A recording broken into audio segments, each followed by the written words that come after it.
व्यापक हिंसा और एक वोटर समेत 13 लोगों की मौत के बीच संपन्न हुआ पश्चिम बंगाल का 10वां त्रिस्तरीय पंचायत चुनाव।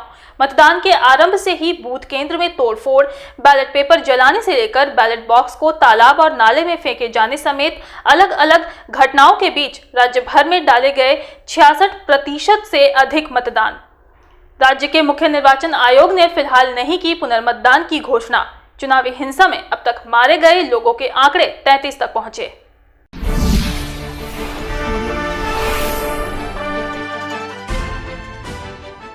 शनिवार की सुबह 7 बजे से आरंभ हुआ पश्चिम बंगाल का 10वां त्रिस्तरीय पंचायत चुनाव के लिए मतदान पर्व। एक तरफ शुरू हुई मतदान डालने की प्रक्रिया तो दूसरी तरफ शुरू हुई हिंसा की घटनाएं। बूथ लूट, छप्पा वोट, बैलेट पेपर में अगजनी, बैलेट बॉक्स के साथ फुटबॉल खेलने की घटना, बैलेट बॉक्स को तालाब और नाले में फेंका जाना, ड्यूटी पर तैनात अर्धसैनिक बल के एक जवान बम से घायल होना और सत्तारूढ़ तृणमूल कांग्रेस, विरोधी दल बीजेपी, सीपीएम, कांग्रेस, आईएसएफ के बीच जगह जगह हुए संघर्ष में कुल 13 लोगों की मौत हो गई। मौत और हिंसा की घटना के बीच गणतंत्र का महापर्व संपन्न हुआ। पश्चिम बंगाल के कुल 61,336 बूथों में से केवल 15,000 बूथों में केंद्रीय अर्धसैनिक बलों के जवान नजर आए, किंतु इसके बावजूद भी हिंसा रुकी नहीं। सुप्रीम कोर्ट और कोलकाता हाई कोर्ट दोनों ही न्याय के दरवाजे से यही निर्देश आया कि पश्चिम बंगाल राज्य में निष्पक्ष एवं शांतिपूर्ण मतदान के लिए प्रत्येक बूथ में केंद्रीय अर्धसैनिक बलों की तैनाती हो। केंद्र सरकार ने कोलकाता हाई कोर्ट के निर्देश पर एवं राज्य निर्वाचन कमीशन के आग्रह पर 822 कंपनियां अर्धसैनिक बलों के जवान राज्य में भेजे। हालांकि इस संख्या की तुलना में पूरी मात्रा में अर्धसैनिक बलों के जवान राज्य में नहीं पहुंच पाए, परंतु जितने भी पहुंचे उनके भी सही रूप से इस्तेमाल नहीं किए गए।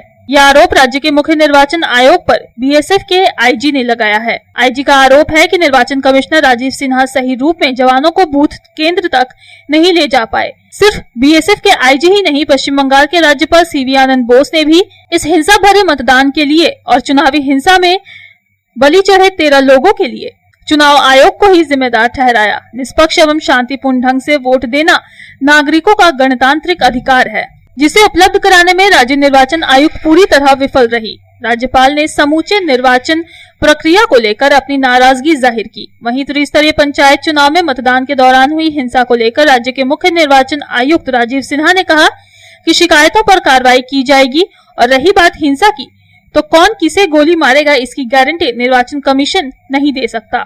पश्चिम बंगाल में त्रिस्तरीय पंचायत चुनाव के नामांकन से लेकर मतदान तक कुल 33 लोगों की मौत हो गई। मतदान के पूर्व हुई 30 दिनों की हिंसा में 20 लोगों की मौत हो गई और मतदान के दिन 13 लोगों की मौत हो गई। अगर दलगत रूप में आंकड़ों पर नजर रखी जाए तो सत्तारूढ़ तृणमूल कांग्रेस के 15 कर्मी, बीजेपी के 4, सीपीएम के 4, कांग्रेस के 4 और आईएसएफ के 1 कर्मी की मौत हुई है। इसी चुनावी हिंसा में अन्य 5 लोगों की भी मौतें हुई हैं, यानी कुल 33 लोगों की बलि चुनावी राजनीतिक हिंसा में चढ़ गई। इन सबके बावजूद भी राज्य की सत्तारूढ़ तृणमूल कांग्रेस और मुख्य निर्वाचन आयुक्त इसे शांतिपूर्ण मतदान के रूप में देख रही है। वहीं विरोधी दल के नेता शुभेंदु अधिकारी ने पंचायत चुनाव को लेकर हुई हिंसा के खिलाफ कालीघाट अभियान का ऐलान किया।